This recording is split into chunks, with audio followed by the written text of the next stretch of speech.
뭐 그냥 내년 이맘때 지금 집값이랑 별로 큰 차이 없을 것 같아요. 크게 오르진 않고. 한번 빠졌다 갈 것 같긴 한데 이 급등세가 이어지기는 저는 좀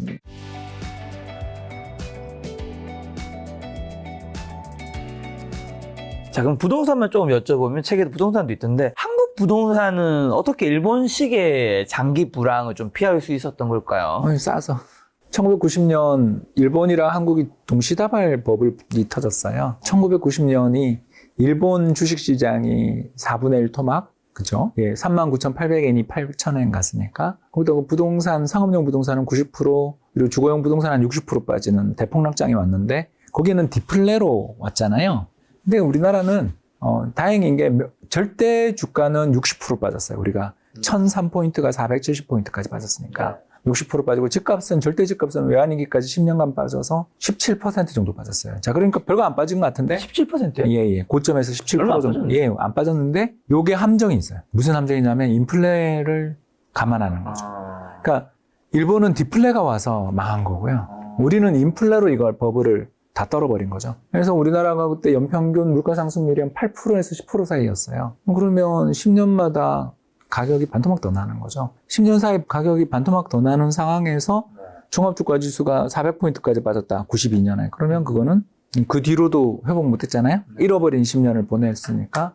그래서 주식시장 입장에서는 인플레이션이 50% 60% 이상 나고 있는 중인데 주가는 그냥 그대로 있었으니까 거기다 배당이 계속 쌓이고 있었던 걸 감안하면 70% 빠지고 일본이랑 비슷하죠. 또 부동산도 마찬가지죠. 물가가 5, 60% 오르고 있는데 17% 빠지니까 역시 70%. 그래서 둘 다 한국이나 일본이나 둘 다 똑같이 빠졌는데 사실은 일본은 잃어버린 30년 가고 우리는 안 간 건 우리는 뭘로 녹였다? 인플레이션으로 녹인 거죠. 그래서 우리나라는 일본에 비해서 상대적으로 더 역동적이었던 거고 왜냐하면 경제가 막 성장하는 중이고 인플레이션 기대가 살아있는 중이니까 사람들 계속 물가가 오른다라는 것에 그 현혹돼서 절대 가격이 안 오르고 있으면 빠진 건데 그냥 사람들이 안 팔아알고 버틴 거잖아요. 명목 가격 안 빠지면 버티잖아요. 그렇지 않습니까? 사놓고 이 가격이 안 빠지면 못됐지 그러고 버티잖아요. 근데 사실은 매년 7% 8%씩 빠진 건데 그렇지 않습니까? 그런 명목 인플레이션의 착시 효과가 첫 번째 컸고 두 번째는 일본에 비해서 우리나라가 빨리 그 주택 공급 구조 조정이 있었죠. 두 번째가. 주택 공급 구조 조정이라는 게 별게 아니고 경기가 안 좋아지고 특히 외환위기 때 건설회사 다 망하면서 우리나라가 그 90년대 초반만 해도 막 1년에 50만 원, 60만 원씩 지었거든요. 이 우리나라 전체 가구 수가 2천만 가구입니다, 여러분. 2천만 가구에 아파트 들어가서 40년 산다고 치면 1년에 적정 공급돼야 되는 호수가 40년, 50년이라고 치면 한 40만 호? 그죠? 50만 호 정도인데 아파트만 50만 호지였거든요. 그러니까 단독주택 말고 다가구 말고. 그러니까 어떤 해는 80만 호, 90만 호 공급됐다는 거예요. 그러니 집값이 폭락할 수밖에 없었는데 그게 여기 표가 나옵니다. 그죠? 예, 2000년대 딱 들어가면 막 박살나거든요. 10만 호, 20만 호로 줄어요. 그러니까 주택 공급이 감소하고 또 분양도 잘 안 되고 그러면서 그때 우리나라 건설사들이 살아남기 위해서 분투하면서 이제 지상에 있던 지상 주차장 다 없애고 평면 막 바꾸고 커뮤니티 시설 바꾸고 뭐 오만 노력들을 기울이면서 사람들을 불러들이기 위해서 노력하고 그 과정에서 분양가도 조금씩 올려보려고 애를 쓰고 그런 과정에서 우리나라 부동산 시장은 일본이랑 달리 살아날 수 있었잖아요. 그러니까 이런 것들을 우리가 생각을 해보시면 우리가 일본형 불황을 겪는다라고 이야기하시는 분들이 사실은 현실을 조금 인정 안 하시는. 우리는 이미 90년대 일본과 비슷한 정도의 충격을 받았는데 일본은 디플레 때문에 금융기관 망하고 그 절대 가격이 떨어지니까 부채의 문제가 심각해져서 망했다면 우리는 버블이 엄청나게 심했는데 그 버블이 우리도 똑같이 일본처럼 버블이 엄청나게 심했는데 그게 인플레이션으로 다 녹아버리는.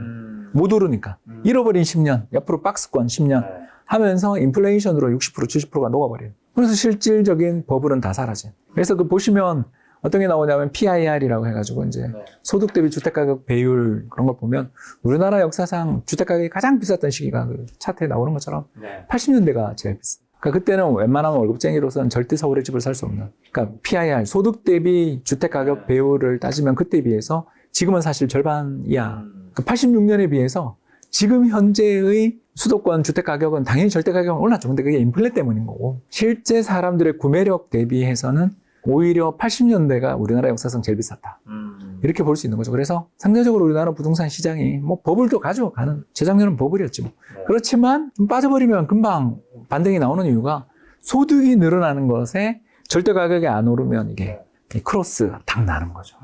박사님의 추가하신 대한민국 돈의 역사에서 한 파트에는 버블 붕괴 이후 부동산 시장에서 인구 감소는 부동산 시장에 어떤 영향을 미치는가 이 질문도 있고, 그 다음에 제가 알고 있기로 이제 소득의 인상률이 올해가 그렇게 뭐 미진했다거나 뭐 많지 않았다고 들었는데, 이런 것들은 앞으로 집값 영향 좀 주지 않을까요? 좀 있는데 이제 1분기 통계이긴 한데 아주 우리나라의 도시근로자 가계수지 동향, 그러니까 우리 근로자들, 사업하는 분들부터 자영사업자들부터 시작해서 아무튼 근로자로 분류되는 분들의 2인 이상 가구 소득을 보면 지난해 같은 기간에 비해 가지고 한 5% 이상 오르는 것 같은데요.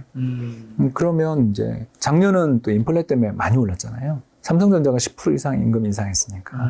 그래서 한 2년간 누적해서 작년부터 올해까지 누적해서 근로자 가구의 소득은 15% 이상 오른다고 봐야 되는데, 집값은 고점 대비 많이 빠진 곳은 30%씩 빠졌으니까 집값은 30% 빠졌는데 소득은 15% 올라 버리니까 이게 소득 대비 주택 가격에서 저평가 단지들이 일부 나온 거죠. 그게 지금 뭐 또 금리 하락까지 겹쳐져서 반등이 나온 거 아닌가 생각합니다. 아, 요즘에 진짜 이제 하락과 반등 얘기하시는 분들이 팽팽해진 것 같아요. 원래는 이제 상승 얘기하시는 분이 많지 않았는데, 원래 그 전에 이제 하락 계속 얘기하는 분이 많았잖아요. 하락 2021년 11월 고점 찍고 내려간 이후로 지금 상황에서 이제 많은 시청자분들이 혼동스러워하는 게 이제 하반기 내년에 이제 2차 추가 하락 온다고 얘기하는 분도 있고, 어떤 분들은 이미 반등했고 이제 큰 상승은 아니지만 아주 조금씩은 올라갈 것이다 얘기하는 분이 있고, 어떻게 판단해야 될까요, 이거? 뭐 그냥 내년 이맘때 지금 집값이랑 별로 큰 차이 없을 것 같아요. 크게 오르진 않고 한번 빠졌다 갈 것 같긴 한데. 한번 빠졌다는 갈 것 같으세요? 근데 뭐 이 급등세가 이어지기는 저는 좀 서울과 경기도 그리고 부산에 있는 그 한국의 50대 선도단지를 주로 거의 매달 한 번씩 가격 보거든요. 그거 재밌어요. 그래서 KB 선도 50단지라고 꼭 한번 찾아보시면 좋습니다. 그 선도 단지를 보면 그 동네 대장 아파트 뭐 대장 아파트들이죠. 시가총액 기준 52를 끄는 거죠. 그래서 1등은 헬리오시티, 2등이 저기 파크리오 이렇게 갑니다. 아무래도 단지 수가 좀 많으니까. 예. 뭐 10,000가구, 6,000가구 그러니까. 이제 이번에 저기 그거 어디죠? 개포 들어오면 거기가 이제 1, 2등 하겠죠. 개포에 6,000세대짜리 들어오잖아요. 예. 그러니까 이제 그리고 저기 둔주 들어오면 5등 안에 2개는 일단 들어온다고 봐야죠. 이제 아무튼 이 정도 되는 단지들의 가격이 의미 있는 이유는 뭐냐면 거래량이 많기 때문이거든요. 그렇죠. 근데 그게 너무 가파르게 오르고 있어요. 일단 상반기는 올랐고, 예, 지금 오르는 속도가 여름 그 비수기에도 너무 가파. 지금 상황에서도 오르고 있나요? 살짝은? 예, 급등 중이죠. 50 리딩 단지. 다 모든 게 그렇다는 게 아니에요. 예, 뭐 우장산 아이파크 뭐 이런 거 있잖아요. 그런 데들. 그 DMC 자이 뭐 이런 어마어마하게 큰 세대를 갖추고 있는 그런 데들이 이제 우리나라 50대 리딩 단지인데, 거래량이 월간 단위로 한 10몇 개 찍히는 단지들. 동일 평면으로. 그 정도는 돼야 시장이죠. 나오는 아파트 가격을. 한 건 막 그런 거 아니니까. 네, 그거는 이제 증여성일 수도 있고 또는 뭐 지인 간 거래일 수도 있고 알 수 없잖아요. 그 정도가 찍히는 단지가 진짜잖아요. 그래서 저는 그걸 보는데 이게 너무 좀 가팔라요. 그래서 역사적인 고점이 뭐 35기다 그러면 한 27억, 26억 왔단 말이에요. 대부분 단지가. 이건 뭘 뜻하냐면 저는 좀 과열이다. 단기 과열. 이건 또 가열이라고. 왜 그러냐면 펀더멘탈 기준으로 해서 2021년보다 지금 펀더멘탈이 훨씬 안 좋잖아요. 금리가 그때 대출금리 2%인 게 지금 6%, 5%. 거기다가 절대 집값도 뭐 거의 비슷하게. 그렇지 않습니까? 거기다 경기 전망은 형편없이 나쁘고 지금. 아니 지금 뭐 경기 좋은 데가 어디 있어요? 우리 유튜버들도 힘들어 죽겠는데. 그렇지 않습니까? 그런데도 집값이 역사상 최고치, 그러니까 여기서 산다라는 건 역사상 최고치를 뚫는다는 걸 보고 사는 건데 과하지 않냐? 금리도 이렇게 최근에 갑자기 오르는데 조심해야죠. 지금은 그냥 뭐 반등이 나왔지만 반등으로 감사한 거고 전고점 뚫는다. 뚫는 단지도 있겠지. 그러나 그러기에는 펀더멘탈상 1년 사이, 2년 사이 달랑 뭐 소득 15% 올랐는데, 제가 봤을 때 그 우리나라 부동산의 버블이 한 30%는 있었거든요. 그러면 30% 있었는 게 고점에서 30% 조정받고 소득 15% 오르면 적정인 거였다고 저는. 그래서 지난해 연말 정도가 적정이었다고 봤는데, 저평가도 아니고 적정. 근데 여기서 다시 한 20% 올라버리면. 그렇잖아요. 이거는 다시 아직 고평가 레벨이다. 근데 지난번에 박사님 오셔서, 김작가TV에 오셔서 말씀해 주셨기 때문에 제가 여쭤볼 수 있는 건데, 제가 또 사실 박사님 집에 다른 몇 분이랑 집들이도 갔었잖아요.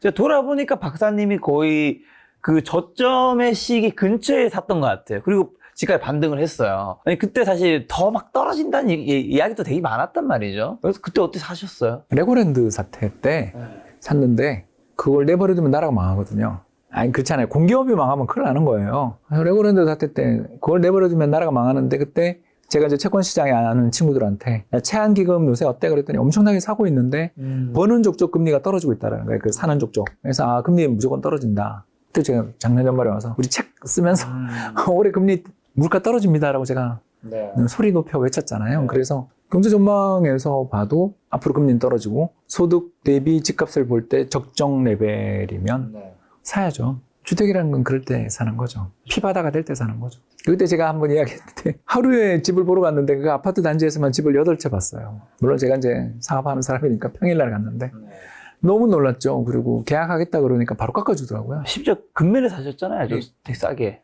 급급 금매들이 널려있던 시절이라 저는 적정 가격을 주고 샀습니다. 그렇게 후려치지 않았습니다. 그 금매가 있기 때문에 더 사기도 힘들 수 있는 거잖아요. 사실. 예, 그렇긴 한데 아까도 이야기했지만 이게 적정 가격인가 그 판단을 하실 수 있어야 되고 두 번째가 이제 금리가 어떻게 되냐가 그때는 되게 중요했는데 금리는 떨어질 수밖에 없는 그때 생각해보면 지금 금리 너무 많이 떨어져 있죠. 지나보면 그때가 참 바닥이었고 사기 좋을 때였고 지금은 또 사기는 좀 늦은 거죠. 제 주변에 그때 둔촌주공을 청약하려고 하는 분들이 꽤 있었어요. 이제 이름이 포리온인가요? 그분들한테 이렇게 분양가 이 정도 분양가는 그간의 가격 상승을 인정 안 한 분양가다. 3천대 초반이었죠, 그죠? 이렇게 좋은 입지에 그 5호선, 9호선 더블 역세권에 되게 좋은 자리다. 옆에 올림픽 공원 한 번이라도 가봤냐? 또 평지다 이게. 서울에 몇 없는 평지다. 네, 이 정도면 이게 나는 괜찮다고 생각한다. 주변에 몇 명한테 이야기했거든요. 근데 한 명도 안 하더라고요. 무섭죠. 예, 아니 근데 제 말은 주변에라는 사람들이 다 돈 있는 사람들이거든요. 계약금 이런 게 아무 문제가 안 되는 사람들인데도 무서워하더라고요. 그때 느꼈죠. 이 사람들은 집을 사야 되겠다는 어마어마한 욕망을 억누르고 안 사고 무주택자로 가점이 엄청나게 높으신 분들인데 가점이 엄청나게 높으신 분들 알잖아요. 무주택자로 15년 있어야 되는. 거기다 애까지 있어야 돼요. 그 정도가 돼야 지금 청약이 되잖아요. 근데 그렇게 인내하신 분들이잖아요. 결혼하고 15년을 가족을 형성하고 15년을 버티신 분들이 이렇게 좋은 기회가 왔는데도 안 하더라고요. 공포에 여력도 있고 능력도 있는 분들이 또 오겠지를 하면서 다 똑같은 생각을 하는 걸 보고 만장일치구나. 모든 사람이 빠진다고 할 때 사야죠. 근데 저는 달러 스위칭을 하면서 그때 환차익이 낮기 때문에 알잖아요. 그때 1,450원에 팔았다고 내가 그러고 방송에서 이야기했잖아. 어떻게 해요? 요새 박사님 어떻게 하세요? 달러 팔고 있어요. 그랬잖아요. 그러니까 판 돈이 환차익이 낮기 때문에 살 수 있었죠. 근데 4분기 사실 지금부터도 역전세 문제로 이제 집값 추가하라 얘기하시는 분이 있는데 그건 저는 역전세는 좀 아니고 그냥 금리가 올라서 금리 오르니까 이번에 특히 적격 보금자리론도 금리 오르잖아요. 그러면 좀 쉬지 않겠냐. 경기가 좋은 것도 아니고. 그러면 지금부터 하락 좀 얘기하신 거 이게 또 큰 하락을 얘기하신 것 같진 않아요. 지난번 저점은 안 깨겠죠. 그냥 일상적인 조정 이제 쉬겠죠. 재미없는 시장.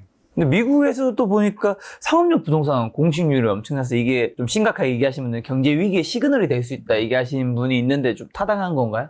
죄송한데 그런 이야기 하시는 분들은 공부를 안 하시는 분들이죠. 왜요? 일단 팩트가 아니에요? 공식률 많은 거는? 팩트는 맞는데. 팩트 맞고. 맞는데 상업용 부동산 가격은요. 금융위기 때 제가 하도 공부를 해서 이 말씀을 드리는데 주거용 부동산 가격에 한 6개월에서 1년 후행해요. 우리도 그렇죠. 상가. 그렇죠. 네, 올해 상가가 막 거래 금매가 나오고 그러잖아요. 그런 특성이 있어요. 그렇기 때문에 올해 2월에 미국 부동산이 바닥치고 6월까지 좀 4달 올랐잖아요. 이제 여기도 조금씩. 그래서 상업용 부동산이 8개 분야가 있는데 오피스는 내려꽂고 있는 중이고요. 근데 그 말고 주거용 오피스들 있잖아요. 상업용 오피스 말고. 그리고 몰, 그리고 데이터 센터, 그리고 별장용 부동산들, 럿지. 그리고 또 하나 더 있는데 아파트. 8개 중에 3개는 빠지고 있고 5개는 오르고 있더라고요. 그래서 상업용 부동산 지수 자체는 하락을 멈췄고요. 오피스 지수만 빠지고 있어요. 그래서 오피스요, 당연히. 경기에 후행하잖아요. 왜냐하면 내가 좋은 지금 오피스에 있어요. 위워크에 들어있어. 근데 지금 사업도 안 되고 시리즈 B도 안 되고 C도 안 된다. 예를 들어서 어떤 스타트업은 뺄 거 아니에요. 그렇죠. 그러니까 경기 후행한다고요, 오피스는. 계약이 2년, 3년 묶여있기 때문에 후행한다고요. 그 주거용을 봐야지.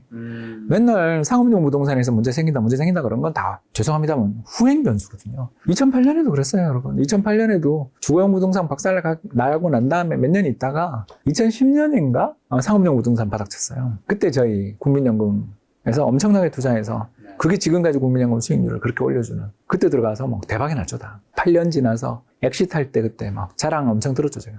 선배들한테. 그러면 박사님께서는 뭐 한국이든 미국이든 지금 이게 경기 침체로 갈 수는 있어도 경제 위기까지 간다고 보시진 않으시는 입장이에요. 그러니까 뭐 외부 충격이 있으면 뭐 네. 했죠. 근데 그거 우리가 모르는 걸 자꾸 끌어들이지 말자고요. 혜성이 올 수도 있고 소행성이 올 수도 있고 슈퍼 엘니뇨 슈퍼 엘니뇨 올 수도 있는데 다들 엘니뇨 이야기 하신 분한테 제가 하고 싶은 이야기가 뭐냐면 엘니뇨 발생한 해에 겨울에 기름값 한번 보세요. 이건 옛날에 또 연금 있을 때 공부했던 건데 좀 그런 걸 들고 왔으면 좋겠어요. 저도 김 작가 TV를 자주 보는 입장에서 엘니뇨가 오면요 식료품 가격이 올라요. 근데 그해 연말 난방료 가격 폭락해요. 왜? 북반구에 비가 자주 오는 따뜻한 겨울이 되기 때문에. 우리 올해 비 많이 왔잖아요. 비 많이 오잖아요. 이게 엘니뇨의 특성이거든요. 엘니뇨가 되게 더우면서 비가 많이 와요. 고온다습해요. 그래서 일부 지역에서는 특히 혹서 이게 너무 심하게 더우면 논농사에 안 좋고 그래서 논농사는 안 되는데 나머지 곡물 가격들은 그렇게 나쁘지 않거든요. 왜냐하면 비 많이 와서 뭐 나쁠 게 있나. 근데 겨울에 어떤 게 되냐면 비가 자주 오는 따뜻한 겨울이 와요. 그러면 그거는 기름값 상승이 지금 80불인데 기름값 상승을 이 드라이빙 시즌 끝나고 억제할 요인 아니냐. 이렇게도 볼 수 있거든요. 그러니까 이걸 어떤 악재가 딱 나왔을 때 이게 무조건 큰일 나요라고 말하는 사람들은 피하세요. 제가 우리 사석에서 술 먹으면서 김 작가한테 한번 조언한 적 있잖아요. 모노톤인 사람은 피해라. 이게 이럴 수도 있고 저럴 수도 있는 거고 여기가 나는 더 강조해요. 지금 우리나라 경제나 세계 경제가 안 좋죠. 불황이 뒤끝인데 뭐 미국은 작년이 불황이었던 거고 올해는 회복세. 한국은 이제 지난해 연말 올해 초가 바닥이었고 지금은 GDP 성장률을 보면 올라오고 있는 중인데 뭐가 그렇게 좋아서 올라오는 게 아니라 작년 대비 그냥 찌끔찌끔 하는 정도에 불과하고 중국 보고 있으면 한 번 더 위기가 올 것 같고 그런 거죠. 근데 우리 다 아는 문제에서 정말 그렇게 심각한 위기가 온 적 있나? 모르는 데서 오는데 그 모르는 걸 인정해야지. 안 온다고 그렇게 이야기할 수는 없죠. 근데 위기는 올 수 있는데 그게 어디서 올지는 아직 모르는. 그 위기만 없으면 그러니까 확률이 되게 낮잖아요. 우리 눈앞에 안 보이니까. 와봐야 센 건 안 올 거야. 우리가 예상치 못한 것에서 위기는 올 수 있지만 현재까지 놓여진 폐 중에서는 위기가 올 만한 가능성은 거의 그러니까 코로나2 이런 거 오면 또 불황이 오겠지. 근데 그걸 징후가 보여야 될 거 아니에요. 뭐 예를 들어서 바이오 주가가 급등하던가. 자, 오늘 박사님과 대한민국 돈의 역사 이 책을 가지고 여러 이야기 여쭤보면 시장도 좀 여쭤봤는데요. 마지막으로 하반기, 4분기 투자 포인트랑 눈여겨봐야 될 변수랑요. 개인 투자자분들 좀 어떻게 시장에 좀 대응하면 좋은지 좋은 한마디 주신다면. 저는 뭐 별로 눈높이를 높게 가지기는 어려운. 많이 올랐고요. PBR 1.05, 우리나라 코스피가 2,600에서 그래서 역사적인 평균이 1.1이니까 한 5% 디스카운트 돼 있는 정도? 크게 먹을 곳? 그건 없는데 내년에도 또 BPS는 올라가니까 그러니까 그 순자산 가치는 내년에 또 올라가니까 그걸 땡기면 한 15% 정도 보이는 장이거든요. 그럼 여기서 15% 오르면 오후 3천이에요. 그렇죠? 300포인트 넘게 오르는 거니까 3천이에요. 3천을 내년에 뚫을 수 있는 장은 올 수 있다고 생각하는데 그게 이제 별 탈이 없어야 되고 특히 지금 미국 금리 오르는 게 심상찮으니까. 금리 오를 때 여러분 아시죠? 성장주 조심, 부동산 조심. 그런 게 한번 왔다가 연말쯤 되면서 금리 공포가 사라지며 연말장은 좀 좋아지지 않겠나. 이렇게 기대하는 거죠. 기대를 섞은 뭐. 요 책 어떤 분들이 좀 보면 좋아하실 것 같으세요? 투자해봤는데 답이 없더라. 그리고 두 번째, 여러 가지 책들을 읽어봤는데 정리 안 되더라. 이런 분들한테 한번 좋은 책이 아닐까 생각합니다. 네. 뭐 이게 사실 투자의 인사이트를 주는 것도 있겠지만 뭐 투자의 역사를 좀 알려주면서 좀 책을 보다 보니까 좀 내 교양 지식이 플러스 된 느낌이 들어서 어우, 감사합니다. 되게 약간 뭔가 우리가 투자나 경제 공부하면 꼭 이게 무조건 돈으로 플러스가 안 되는 정보들은 뭔가 조금 이제 세상이 약간 자본주의가 되다 보니까 무조건 돈으로 탁 플러스 되는 정보들 위주로만 좀 받아들이려고 하는 것들도 요즘 좀 있는 것 같긴 하더라고요. 네, 그런 면에서 뭐 저희들 하는 표현이잖아요. 재미랑 정보를 다 주는 게 그나마 좀 독자들을 마지막 장까지 읽게 만드는 방법 아닐까 싶어서 애를 많이 썼습니다. 알겠습니다. 많은 분들 박사님이 출간하신 대한민국 돈의 역사 이 책 보시면서 투자의 재미도 좀 느끼시고 투자의 인사이트도 받으셔서 여러분의 계좌가 플러스 되었으면 좋겠다 생각 들었습니다. 오늘 만난 손님은 홍춘호 박사님이었습니다. 지금까지 여러분 소중한 시간 함께 해주셔서 정말 감사합니다. 오늘도 김 작가였습니다. 고생 많으셨습니다.